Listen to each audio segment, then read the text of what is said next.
Alright, now we've gotten our data spike fixed from Preben. It's time for us to go ahead and head out to Club Tarsus. Okay. Club Tarsus. I don't know how to pronounce that. We're going to the club, folks. Now, before we go to the club, I just have to remind you guys that if you do enjoy these YouTube videos for Star Wars Outlaws, these breakdowns, these gameplay videos that are getting posted on the YouTube, or any of the other Star Wars content or any other gameplay content that is posted on my YouTube video, make sure you go over there, give it a thumbs up if you truly enjoy the videos. Make sure you're subscribed. We're heading towards 300 subscribers hopefully soon. That'll be the epic goal achieved. But nevertheless, we still have to make our mark. So if you enjoy these videos, make sure you leave your mark by saying you have, obviously. Now, clearly, we're not getting in through the front door. They're not going to let us into the club. We can't go partying, so we're going to break in. Why not? I'm sure there's some kind of back entrance, so we're just going to head around here. Yeah, no, can't go through there. Okay. Let's see, I thought. I'm sure if I go around this way... Oh, sneaky into the garage. I don't think you guys realize I'm actually enjoying playing this game. I'm gonna have a little fun with it here. Okay. Alright, so we got our data spike fixed, so now we're gonna be able to punch in through here using the data spike. Okay, so for my understanding about this is I gotta use like rhythm to basically open this thing. This is like Guitar Hero, I guess. Not even Guitar Hero, it's like that rhythm beat game from the Nintendo DS, if I'm remembering that correctly, and that game was fucking awful. I'm going to get frustrated. And see, when they gave me this, I thought it would be like Skyrim, and it'd be like just simple lock picking, which would be nice and easy, but no, we have to sit here and play Beat Saber on a fucking door panel. Okay, if I can say I'm not having fun right now, I'm not having fun right now. I hate things like this. Actually, I don't hate things like this. I like how Skyrim does it. I like how Bethesda does it in Fallout. Starfield's unlock mechanic is kind of iffy, but still, it's better than this. Oh my god, like, this is... That's a pain in my butt. That is a literal pain in my butt. I hate this thing. Like, okay, I understand, you know, that's great, you know, sound cues and all that stuff, and I'm kind of showing that I'm very difficult at following sounds and pressing buttons at the correct time, because I'm always off by at least a hair of a second, it seems. I'm guessing as I continue doing stuff like that in this game, I will get better at it, but right now that was just aggravating, it was annoying. I do not like that. Did not like that feature. That's my one con so far by playing this game, and I'm gonna make that known, is the door panels. Do your thing, Nyx. Not it, Just like Chief. I taught you. Push that button, Nyx. However, the Nyx makes it all better. He always makes it better. His little abilities, his little mannerisms, his cuteness. I love the Nyx. He makes the game much better. I'm just over here laughing my ass off because I'm just like, you know what, it's Nyx. That's a toilet. Time to take a shit. Oh, that ADHD brain's kicking in this morning, opening all the doors, discovering all the toilets. I'm expecting some junk to be on the toilet, but okay, I guess nobody's going to leave anything on the toilet for nobody to tell. Well, I mean, I wouldn't want to take anything off the toilet anyway. I'd have a whole internal debate of should I take this junk, should I leave this junk. I'm guessing I got to go down here. I'm going to quickly check around this corner. I'm guessing this is the way in. Yeah, it kind of looks like the way in. There's a bouncer desk. I'm not going to go over there because they might get mad at me. This neon lights, this is really it. We're entering the club, Club Terrace. Oh. Boots and cats and boots and cats and boots and cats and boots and cats and boots and cats and boots and cats and boots and cats and boots and cats and boots and cats and boots and cats and boots and cats and boots and cats and boots and cats. All right, now hear me out. This is cool. This is really cool. I like this a lot. However, it's 2024. This should not feel like the nightclub in Grand Theft Auto 5 online. Just saying. It's kind of a bring down, but this just feels like a copy-paste nightclub from Grand Theft Auto 5. Like, I don't know how else to put that. I was expecting a little bit more excitement, euphoria, I don't know, je ne sais quoi. But this really feels like a Grand Theft Auto 5 nightclub. And I'm seriously, I don't know how I feel about that, because it feels like it could have so much more of an impact on me here. So much more of a draw into Star Wars, or draw into that altered reality that is what it is a nightclub should be, but it feels like a Grand Theft Auto 5 nightclub. I'm going to say that over and over again now, because it's just redundant at this point. Like, I thought I would be having a better experience in the nightclub. Let me guess. Truly. Won't shut up Now, about the music in the background, that's kind of Star Wars-y, vibey kind of feeling, but I don't feel like this has that otherworldly draw like it should, like Mos Eisley Cantina does, or even the club on Coruscant that they went to in episode 2. Like, you know, that felt more Star Wars mystifying. This is Grand Theft Auto 5, and I don't really want to explore it much anymore. I'm going to go ahead and just jump right into the mission. Not on the list. Alright, so we gotta talk to the bouncer, we gotta break into the office, essentially, is what we're supposed to be doing now. I don't have enough credits to really give him money and bribe him, so I'm just gonna let him know about his little speeder that I picked up on at the bar while talking my head off about how this was a Grand Theft Auto 5 nightclub. So it seems like, you know, you can scoundrel your way around and get clues and information to help aid you further in your quest. I guess always talking to people really pays off. Hear that, introverts? Start talking. I spotted that before the conversation with the guy, but I'm not walking all the way over there, so I'm going to have Nix go fetch that for me. I don't want to walk through this GTA 5 nightclub again. It's very disappointing, very non-demure, non-kind to me. You know, I'm sitting here and I'm having that GTA flashback kind of moment, and correct me if I'm wrong, but it kind of does feel like a Grand Theft Auto game from time to time, with the way the character's moving. With, you know, some of the aesthetics, just like in that nightclub in there, the aesthetic. I was going to try and close that door, but it closed itself. I didn't want him knowing I went in there. I don't know, I guess that's just maybe the model for 3D character games and stuff like that. It just gives it that same kind of, I don't want to say clunkiness, because it's not really clunky. We're going to go stealth attack, knock this guy out with my fist of steel. But it's not really clunky per se. It's just, it feels maybe outdated a little bit for what we're used to with some of the games that we get, because I feel like, you know, this is a really great game on surface level, but now that we're kind of getting into some of the basic mechanics and really getting close, I'm going to teabag the guard there while I have this conversation with you. It's just, there's a level of the game that feels like it could be past that, I guess, is what I'm trying to say. Because, I mean, I'm not trying to say this game is Grand Theft Auto 5, but there are some moments just then, like you saw, where it took me out of element. I was like, wait a minute. Am I playing Star Wars, or am I playing like an offshoot snipped out of the game that came from Grand Theft Auto, where I'm in a nightclub and then the combat feels a little bit unjustified for what had just happened. It felt very out of text of what it should be, so to say. Maybe it's a little niche comment that might get overlooked as we get further into everything. Now we got people coming in here trying to shoot me.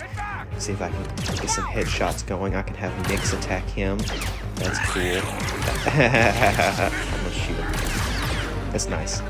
Now see, that felt a little better right there versus like what just happened a few minutes ago, where it was just super clunky. Now it feels more like a Star Wars game in a way, where maybe I'm just getting a little up close and personal with some of these guards, like that guy there. But I feel like, you know, that felt a little bit better on the combat sense versus how the little stealth scene went down. I'm guessing, you know, a lot more people are going to say the same thing, that the stealth scenes feel kind of weak in regards. And I'm definitely going to feel like that's going to be a weak scene when I have to punch a stormtrooper in the head, but, you know, it's going to happen. Okay, so I got to find my way out of here. Basically, I guess we gotta go up. That seems right. Yep. I generally feel like there's gonna be a lot of scenes that I'm gonna look at, just like in Jedi Survivor and Fallen Order, where it's all that kind of parkour-esque details in Star Wars that I didn't really like those features in those games. I mean, yeah, they were cool. Yeah, they helped you get where you were going, and that ability to be able to mantle stuff. And sometimes things are not an obstacle, they're more there for a help. It's just, I don't know. Hardcore style Star Wars just seems overplayed after you've played those two games, and now you're playing a third title where you're once again having to rely on a lot of parkour to be able to maneuver through the game. But maybe that's just a direction of games, especially for these individuals. titles, and then you're constantly moving or on your feet, being active in the game, doing something. It helps the story in many different directions, but sometimes for players it does get confusing. Sometimes I definitely get confused when it comes down to parkour type scenarios where I have to basically figure out how to do 2 or 3 different things just to go to one place. That's what really got annoying in like Jedi Survivor especially.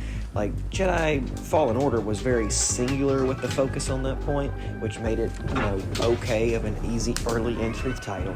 But it's like I said, after, 2 games of doing it, now a 3rd game really kind of focusing on that more than anything else, felt like the Mandalorian scene in the Little Freezer. It just kind of, I don't know. I'm kind of overplayed with the parkour. Just realistically. Just an opinion. And perhaps just because it's forced parkour is the reason I feel that way. If it wasn't all forced, like you had to do it, it wasn't mandatory, or it wasn't pressuring the situation or whatever, I might be more inclined for it, but that's kind of how I feel about it, is like I'm kind of overdone with the parkour for Star Wars games. I feel like we could move in a different direction to have it, do something else, what are we gonna maybe. do, Nix? I never counted on getting Maybe I'm a caught. little crazy when I say that, but it just gets exhausting. But then there's that other part of me that when I have to do stuff like that, or maybe even getting security vents like I'm doing right now, crawling through it, it gives it that, what's the word I'm looking for? Espionage type feeling? Kind of like a 007 would give you. I remember playing, 007 games back on like Nintendo 64, we got the Nintendo identity card. GameCube. The hook. Really What was it? enjoying those stealthy We type lay low for a while. vibe We games. don't leave the And attic. Yeah. here as an adult, I'm like, I still enjoy playing the rogue, playing the sneak thief, and, the assassin. It's just certain elements of the game, I guess, requires that. And I feel like a scoundrel, yes and no, depends on the scoundrel. Like, I still feel like KVS is a complete rookie, in my opinion, for a lot of things in regards and the way some of these things are going down and happening. But it's just how it is. I don't feel like she's definitely that level of espionage at all. She's just a clumsy thief who really has bad luck, it seems like. So that's just it. Back to the Looks cantina. like we gotta head back The to the only place we'll be cantina. safe. I'm guessing once I get there, there'll be some kind of cutscene that's gonna play. Good. If there's a cutscene, I'm not gonna say That's a anything. I'm just gonna let that conversation I don't roll need. and play, just so you guys have the ambience of the gameplay going. But clearly, I do not know what doors to walk through when I go into buildings, and trying to figure out, what opens and what doesn't. It's always the hard part when you start playing the game. And that was a decent mission. I mean, it kind of sucks that it has to go down in a failure, an alarm sound, and you just have to kind of get out of there. But I'm guessing they want to kind of kickstart you in the game and get you going. So that's just my 2 cents on that part. Bram, I don't want to talk about it. You thought Now you we're gonna could get just scolded walk by in and Bram. Steal the most valuable scan docks in Kanto. I told you, Kay. 6 kin will have your head. Again, it's crazy how they can just randomly create just factions and throw them in there for the purpose of the game. Let's make this easy. Just as crazy as you make a rookie mistake of going back to a cantina you're known to hang out at just so they can come and find you easier.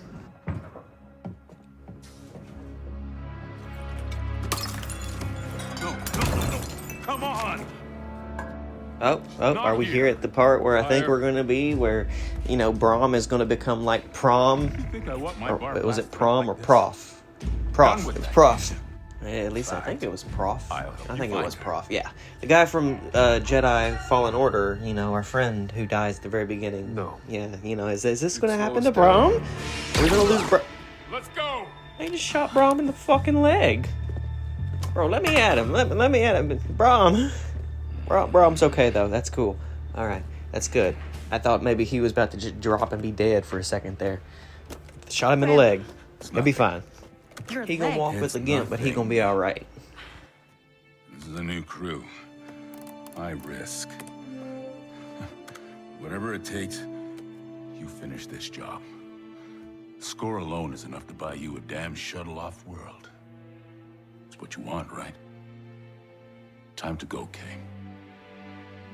Yep, I would agree with We're Braum. good. It's time to go. We just pissed off the wrong people, apparently, because you're a rookie, you don't know what you're doing, and I'll now you come gotta back. leave. No. It's just how it's gonna be. You won't. That's how it is. Rookies never get the easiest break. They're always gonna have the highest stakes gamble, it seems.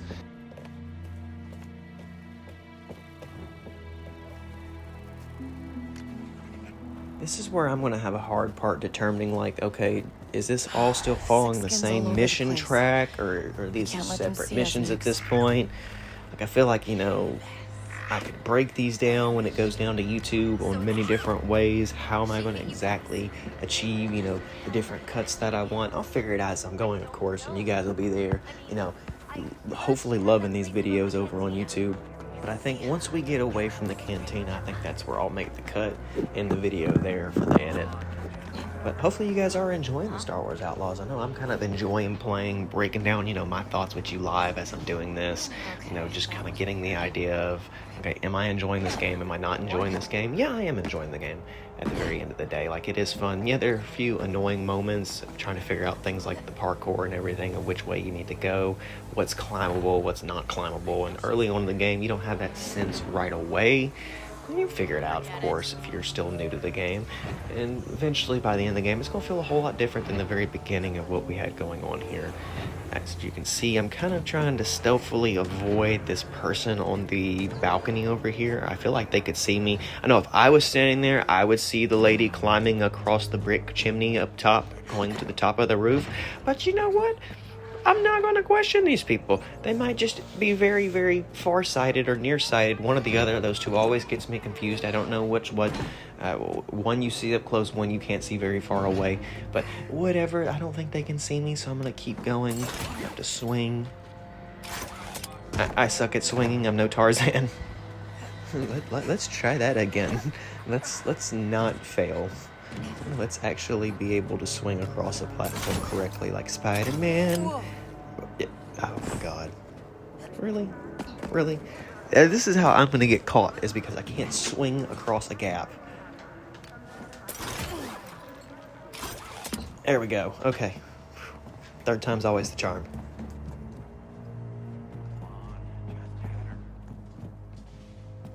You know, it's very interesting that they got me running from security forces, only to go and do another job that's probably going to have me break into more places, it seems, just to get set up to leave the planet now.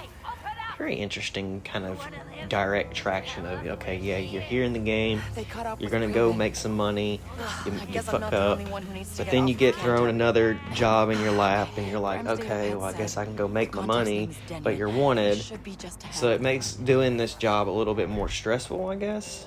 I don't know. I guess, you know, things will reveal itself more and more as we go forward, but it seems like we made it to where we got to go. We're going to be meeting up with Denny in here, doing a job. These seem like a nice crew of folks. They don't want to talk to me, and I will be able to go make some money, I guess. I don't know. Usually, like in situations like this, it reminds me of the Mando setup where, you know, the Mandalorian got in with the crew, and they ended up just betraying him and trying to take him out while he was there. That's how I feel like this might go down for me, where these guys are just really quiet, they don't really care about me, and it's not a very sociable interaction. It kind of just foreshadows the direction of what's going to happen, is that perhaps they will ultimately betray me. Just my thought process in my mind. I'm good at picking up on things like this. I don't know. We'll see what happens. Maybe they won't. Maybe this will be like a score in the century, and I'll make millions of dollars, and I'll be able to go explore the galaxy or whatever. Who knows? We'll see. Should be a fun mission nonetheless. So if you guys are enjoying Star Wars Outlaws, make sure you do leave that like button. Make sure you subscribe if you haven't already subscribed. And if you want to watch these gameplay videos clean without me speaking over top of them, I definitely have that available for you up on the YouTube channel, as I'm recording on a separate line to where my audio gets recorded and my gameplay gets recorded separately, so I can just merge the two at the end of the day and create one video for you. I'm also posting it as a clean cut the way people can enjoy Star Wars Outlaws for what it is, without all the context and commentary, and enjoy the gameplay that I am actually providing without, you know, my voice and my annoyingisms. So, if you guys enjoy these videos, make sure you let me know. I'll definitely see you around in the next Star Wars Outlaw video. And above all else, may the Force be with you, and enjoy your weekend.